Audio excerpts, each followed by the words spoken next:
Bonjour, aujourd'hui on va faire la correction des exercices de l'unité d'évaluation et consolidation, la page 171. Tout d'abord, on va faire un petit rappel avant de répondre à chaque question. La première question de grammaire souligne les compléments d'objets directs et entoure les compléments d'objets indirects. Qu'est-ce que ça veut dire les compléments d'objets directs ou bien indirects? Alors, ce sont des compléments qui complètent le sens du verbe. Ça veut dire que c'est un complément essentiel de la phrase qu'on ne peut pas déplacer, qu'on ne peut pas supprimer. Quelle est la différence entre les deux? Le complément d'objet direct, c'est celui qui répond aux questions quoi, qui. Et le complément d'objet indirect, c'est celui qui introduit par une préposition et qui répond aux questions à qui, à quoi, de qui, de quoi. Le complément d'objet peut être un groupe nominal ou bien un pronom ou bien un verbe à l'infinitif ou bien un nom propre. Alors, vous avez rappelé ça? Et maintenant, on va corriger l'exercice. Souligne les compléments d'objet directs et entoure les compléments d'objet indirects. Ce voyageur a pris le train. Alors, toujours, on pose la question après le verbe. Ce voyageur a pris quoi? A pris le train. Ça veut dire que le train, c'est le complément d'objet direct. Alors, on va souligner. Il part en excursion avec son ami. Il part en excursion avec son ami. Il part avec qui? Il part avec son ami. Alors, son ami, c'est le complément d'objet indirect. Ça veut dire qu'on va encadrer. Ce jardin est beau. Je le visiterai demain. Ce jardin est beau. Je le visiterai demain. Je visiterai quoi? Je visiterai le jardin. Alors, c'est le pronom personnel, complément d'objet direct. Alors, on va souligner. Il aime dormir dans une tente. Il aime dormir dans une tente. Il aime quoi? Il aime dormir. Alors, dormir, c'est le complément d'objet direct. Vous voyez que le venir se forme un verbe à l'infinitif. Il lui parle de son séjour. Il lui parle de son séjour. Il lui parle de quoi? Alors, de son séjour, c'est le complément d'objet indirect. Il parle de son séjour à qui? À lui. Alors, lui, c'est le pronom personnel, complément d'objet indirect. Alors, on va encadrer. Deuxième question. Complète les phrases avec un complément d'objet direct ou un complément d'objet direct. Alors ici, plusieurs réponses sont justes. Si seulement je vais vous donner quelques exemples. C'est l'essentiel, il ne faut pas confondre entre le complément d'objet direct et le complément d'objet indirect. Le complément d'objet direct n'a pas de préposition. Par contre, le complément d'objet indirect qui est relié au verbe par une préposition. Il adore. Il adore quoi? Il adore, par exemple, les fleurs. Alors, il adore. Cette phrase a besoin de complément d'objet direct. Alors, il adore les fleurs. Alors, vous pouvez dire, il adore l'avion, il adore les films, il adore, par exemple, la lecture, etc. Cet hôtel a de quoi? Cet hôtel a de belles chambres. Par exemple, a de belles chambres. C'est seulement un exemple. Vous pouvez faire d'autres réponses. Il lui défend de quoi? Il lui défend de, par exemple, de partir.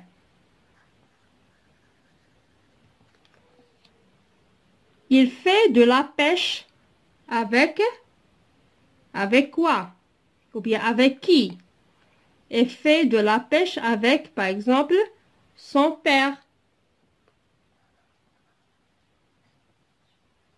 Vous pouvez faire, il fait de la pêche avec son ami, avec ses camarades.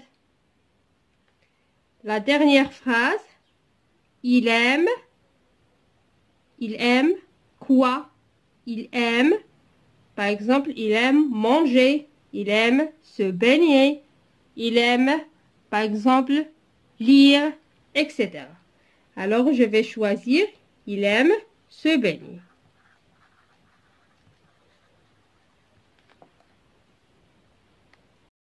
La question suivante entoure la phrase minimale. Alors, tout d'abord, on va faire un petit rappel sur les phrases minimales et les phrases étendues. Qu'est-ce qu'une phrase minimale? Oui, la phrase minimale, c'est la phrase qui ne comporte que les mots essentiels. Ça veut dire le sujet, verbe et le complément essentiel du verbe. Et la phrase étendue, c'est la phrase à laquelle on a ajouté des groupes compléments, soit de temps, de lieu, de manière, de cause, etc. Voilà, dans cette question, on va chercher seulement la phrase qui est minimale, ça veut dire qui contient seulement les mots essentiels. On va commencer par la première phrase. On va au cinéma bien habillé. On va où? On va au cinéma. Alors voilà, c'est le complément circonstanciel de lieu. Comment? Bien habillé. Alors voilà le complément circonstanciel de manière. Est-ce que cette phrase est minimale? Non, bien sûr. Alors cette phrase est étendue. Alors on ne va pas l'entourer. La phrase suivante. Chaque samedi, on dîne ensemble. Chaque samedi, c'est le complément circonstanciel de temps. On dîne, comment? On dîne ensemble. Alors, cette phrase contient d'autres groupes compléments. Alors, ce n'est pas minimal. Je dors. Je dors. Alors, comme vous voyez, cette phrase contient seulement le sujet et le verbe. Alors, c'est une phrase complète, compréhensible. Alors, c'est une phrase minimale. On va entourer. Ce monsieur travaille à l'aéroport. Ce monsieur travaille où? Travaille à l'aéroport. Alors, à l'aéroport, c'est le complément circonstanciel de lieu. Alors, ce n'est pas minimal. Sur cette plage, le sable est brûlant. Sur cette plage, le sable est brûlant. Alors, sur cette plage, c'est le complément circonstanciel de lieu. Alors, cette phrase aussi n'est pas minimale. La question suivante réduit ces phrases pour les rendre minimales. Ça veut dire on va éliminer tous les compléments qui n'ont pas essentiel, bien sûr. Aujourd'hui, nous sommes invités chez nos grands-parents. Alors, aujourd'hui, c'est le complément circonstanciel de temps. Alors, on va l'éliminer. Nous sommes invités. Alors, nous, c'est le pronom personnel sujet. Nous sommes invités, c'est le verbe. Chez nos grands-parents, ce n'est pas un complément essentiel. Alors, la phrase minimale sera nous sommes invités. Voilà la phrase minimale complète. Nous sommes invités. La phrase B. Nous voyageons demain en avion avec nos amis. Nous voyageons quand? Demain. Par quel moyen, par exemple? En avion. Avec qui? Avec nos amis. Alors, tout ça, ce sont des compléments supplémentaires. Alors, on va les éliminer. Alors, il reste seulement nous voyageons. Et la dernière question, écris deux phrases, une avec un complément d'objet direct et une autre avec un complément d'objet indirect. Et voilà, j'ai choisi des phrases simples. Vous pouvez faire d'autres phrases. C'est seulement vous allez respecter la consigne. Alors, mon frère adore quoi? Adore voyager. Alors, voyager, c'est le complément d'objet direct. Je parle à l'agent de voyage. Je parle à qui? Je parle à l'agent de voyage. Alors, c'est le complément d'objet indirect. Maintenant, on passe à la conjugaison. Et la même chose, on va faire avec ces questions. La première question, conjugue les verbes entre parenthèses au passé composé. Alors, tout d'abord, qu'est-ce que ça veut dire le passé composé? Comment conjuguer un verbe au passé composé? Alors, le passé composé, c'est un temps du passé. Il se compose de deux parties. La première s'appelle l'auxiliaire, c'est être ou avoir conjugué au présent. La deuxième partie s'appelle le participe passé du verbe conjugué. Comment former les participes passés du verbe? Pour les verbes de premier groupe sont réguliers, on supprime ER, on ajoute E accent. Pour les verbes de deuxième groupe aussi sont réguliers, on supprime IR, on ajoute I. Mais pour les verbes de troisième groupe, il faut apprendre, ce sont des verbes irréguliers. Alors voilà, on va conjuguer ensemble ces verbes au passé composé. Parler, tu. Oui, avant, il y a un point qu'il faut rappeler. Alors, c'est quand le verbe conjugué au passé composé avec l'auxiliaire avoir, le participe passé n'accorde pas. Par contre, s'il conjugue avec l'auxiliaire être, le participe passé s'accorde en genre et en nombre avec le sujet. Et maintenant, conjuguer les verbes. Parler, tu. Alors, le verbe parler se conjugue avec l'auxiliaire avoir. Alors, on dit tu as parlé avec E accent parce que c'est le verbe de premier groupe.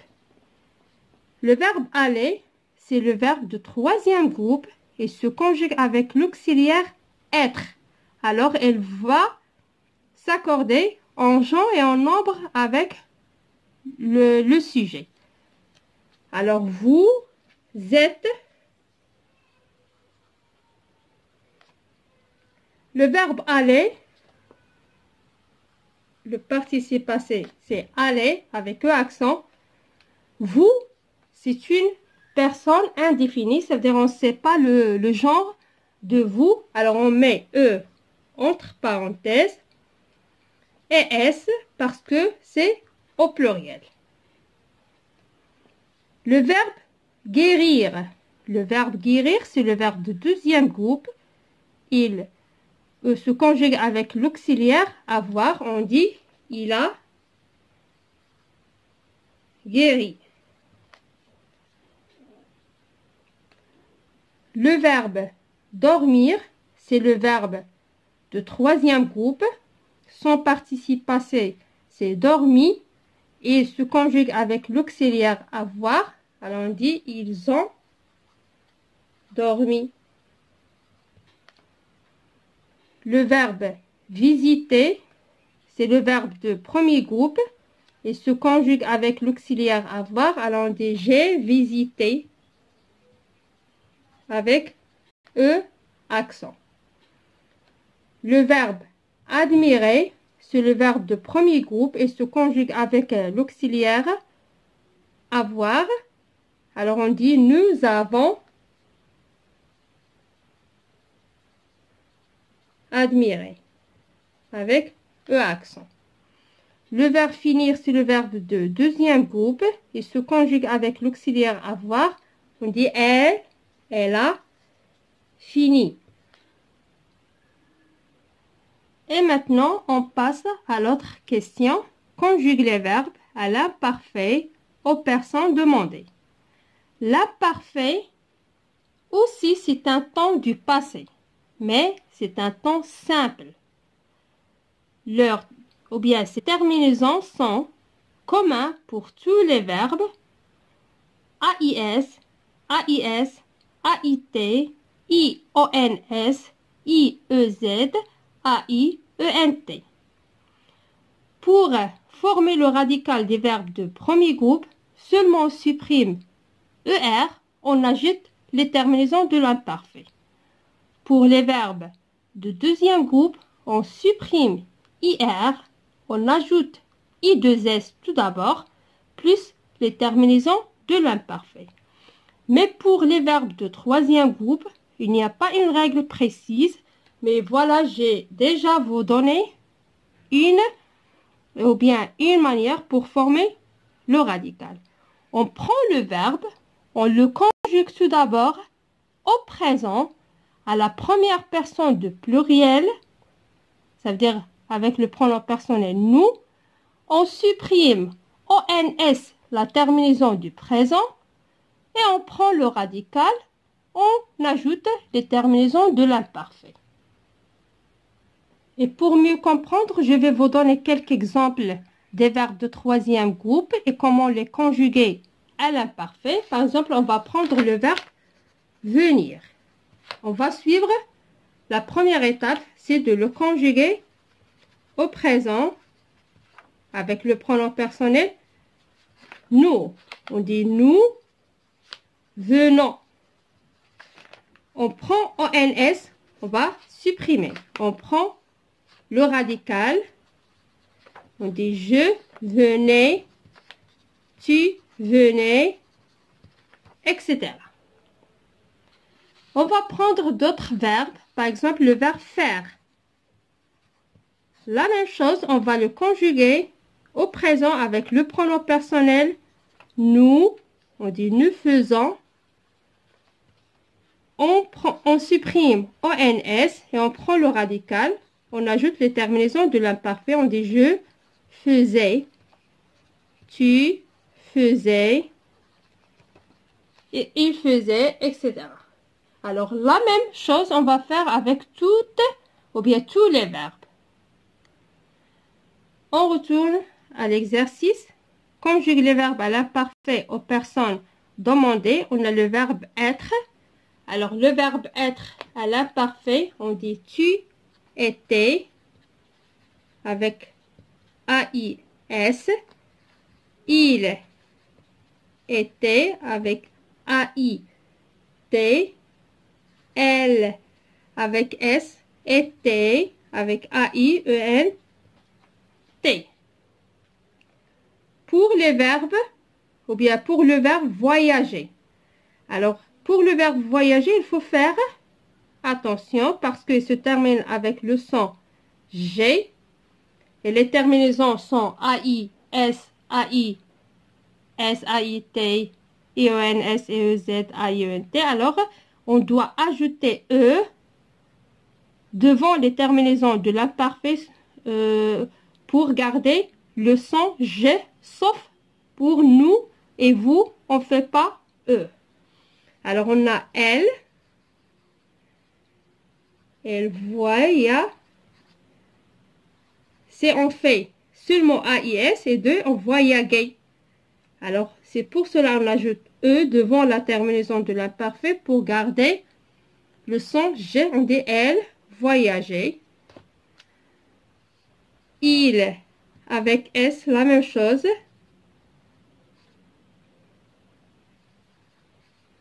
On fait E, puis la terminaison AI, ENT. Pour nous, on n'ajoute pas E parce que G devant I toujours prononce G. Alors on dit nous voyagions.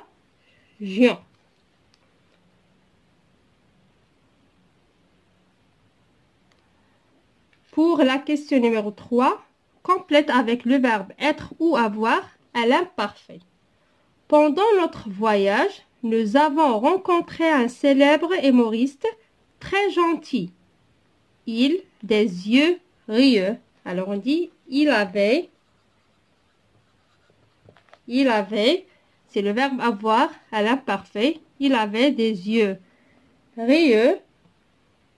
J'ai impatient de mieux le reconnaître.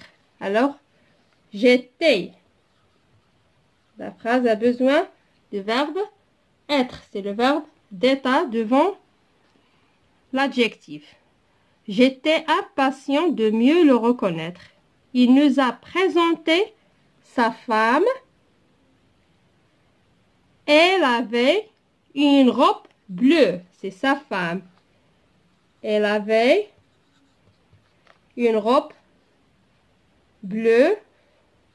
Il avec S, ça veut dire c'est lui et sa femme dans le même hôtel. Alors, elles étaient.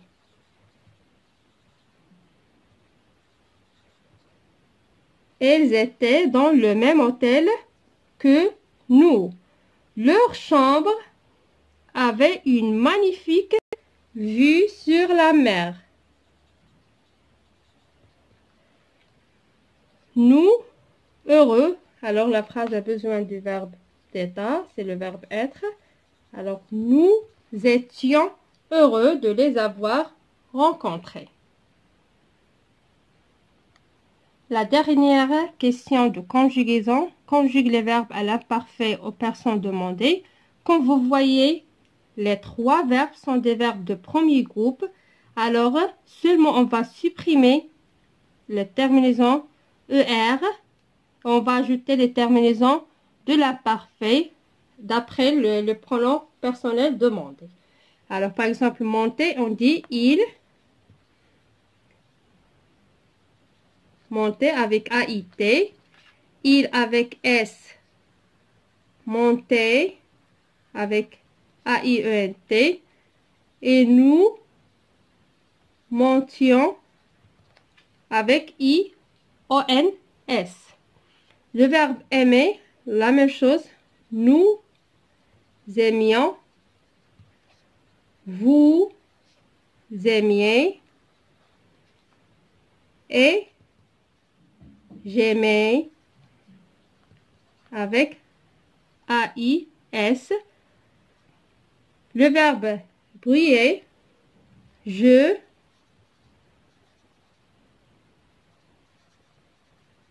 brillais. Tu. La même chose avec AIS. Et nous brillons avec IONS.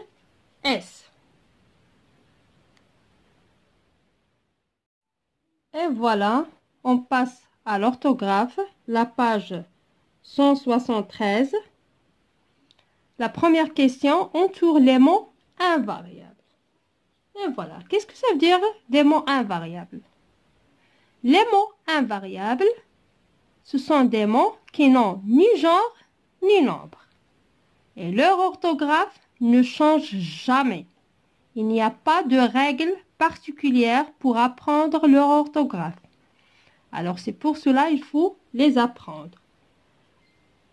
Ces mots invariables peuvent être des prépositions, des conjonctions de coordination et aussi des adverbes. Quand je dis des adverbes, peuvent indiquer soit la manière comme bien, vite, gentiment, etc. Ou bien le temps, comme demain, autrefois, avant, après, hier, etc. Ou bien le lieu, comme ici, là, sur, dessous, dessus. Ou bien indique la quantité, comme peu, beaucoup, plus, trop, moins, etc. Entoure les mots invariables. Alors, on va chercher les mots invariables et on va les entourer. Ce chauffeur conduit bien. Alors, comme vous voyez bien, ici, c'est un mot invariable. Hier, j'ai été invité à un mariage. Alors, c'est hier. Je fais beaucoup de marches pendant les vacances. Ici, on a deux mots invariables. On a beaucoup et pendant. Ce guide touristique parle lentement. Ici, un adverbe de manière. La deuxième question souligne les mots invariables et précise ce qu'il indique: manière, temps, lieu, cause, lien entre deux propositions. Ça veut dire une conjonction de coordination. Il voyage car il aime découvrir les paysages. Ici, on a car. Car, il exprime, c'est un mot invariable de cause. Maintenant, il fait beau partout. Alors, pour, ici, on a deux. Alors, maintenant, c'est le temps. Et partout, c'est le lieu. Il prend l'avion souvent. Ou bien, il prend souvent l'avion à 6 heures du matin. Alors, souvent indique le temps. Cet artisan travaille correctement. Alors, travaille comment? Travaille correctement. Alors, correctement, c'est de manière.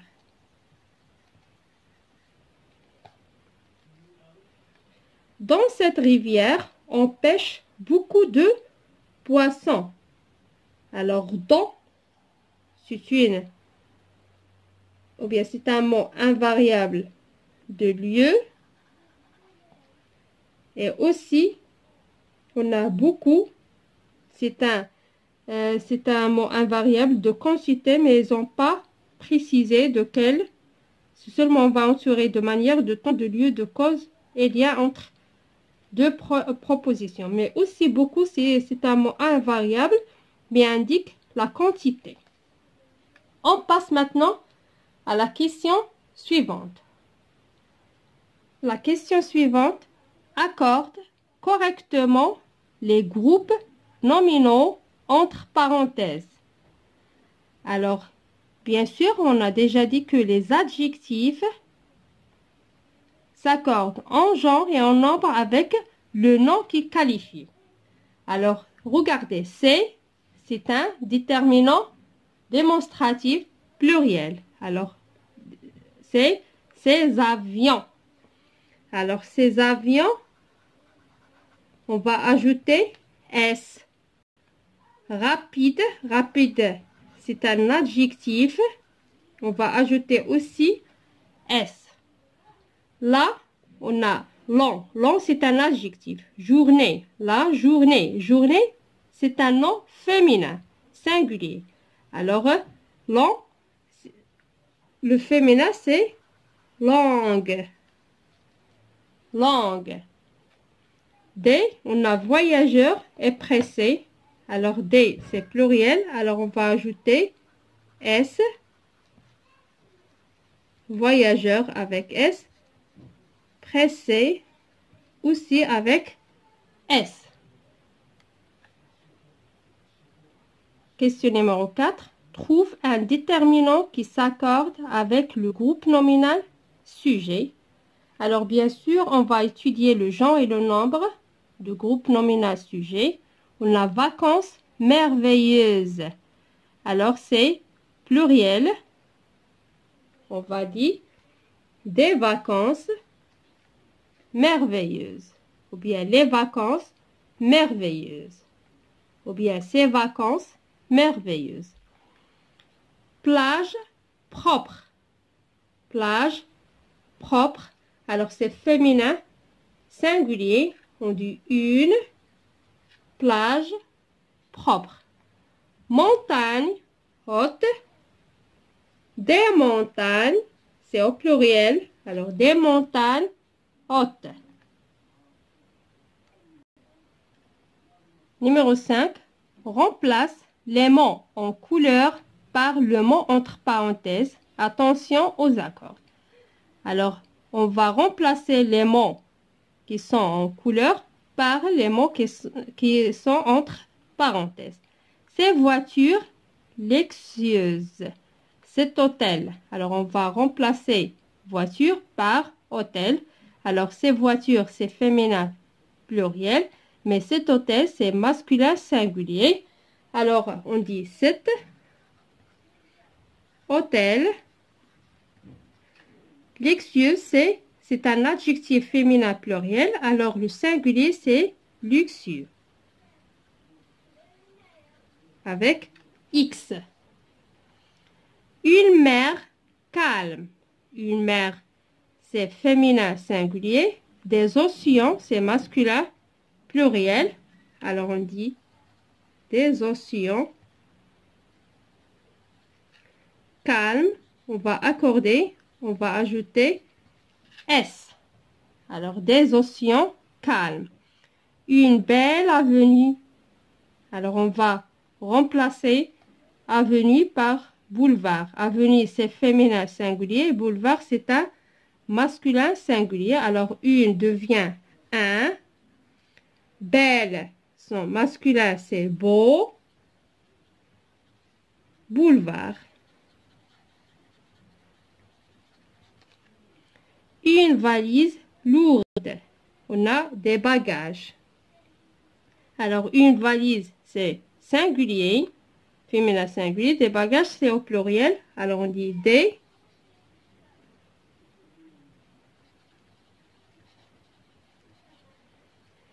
Mais valise, c'est féminin. C'est pour cela qu'on a l'adjectif lourde avec E. Mais bagages, c'est masculin. Alors, on dit des bagages lourds. Alors, puisque c'est masculin, on supprime E. Et puisqu'il est pluriel, on ajoute S. Et voilà, j'espère que vous avez compris. Et maintenant, c'est le temps de la production de l'écrit. Tu es en voyage avec tes parents. Écris une lettre à une personne de ta famille ou à un ou bien une amie, dans laquelle tu lui racontes ce que tu as fait pendant une journée. Avant, c'est quoi tout d'abord une lettre? Une lettre, voilà, c'est un texte écrit par une personne qui s'appelle l'expéditeur à une autre personne qui s'appelle le destinataire. Et pour bien écrire une lettre, voilà le schéma que vous devez respecter. Alors, tout d'abord ici, on écrit le lieu d'où on écrit et la date.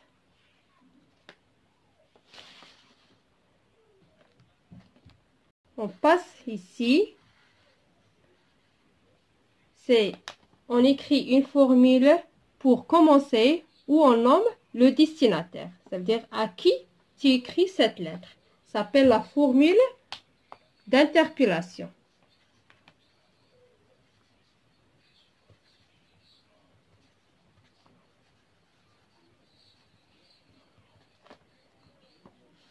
Et on passe au corps. C'est le corps de la lettre.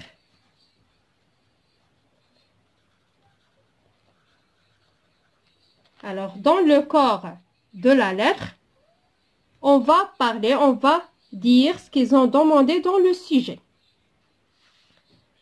après le corps, c'est la formule de politesse pour terminer la lettre. On écrit ici.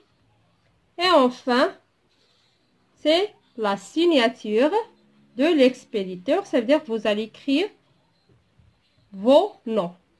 C'est l'expéditeur. Ou bien la signature. Alors, voilà pour bien écrire la lettre. Vous devez respecter ce schéma-là. Le lieu et la date. En haut, à droite. À gauche, on écrit la formule d'interpellation. C'est pour commencer, où on nomme le destinataire. Au milieu, c'est le corps de la lettre. Ce que l'on a à dire, d'après le sujet, ce qu'ils ont demandé. À gauche, ici, c'est la formule de politesse pour terminer la lettre. À bientôt, mes gros bisous pour toi, etc. Et à la fin, c'est la signature de l'expéditeur où vous allez écrire vos noms. Voilà, j'ai fait, ou bien j'ai écrit une petite lettre. Seulement exemple. Je vais lire Agadir, le 12 juillet 2019. Alors voilà, c'est le lieu et la date. Cher ami Fatima. Alors ça, c'est le destinataire. Alors ça veut dire que j'écris cette lettre à ou bien à mon ami Fatima. J'espère, ça c'est le corps.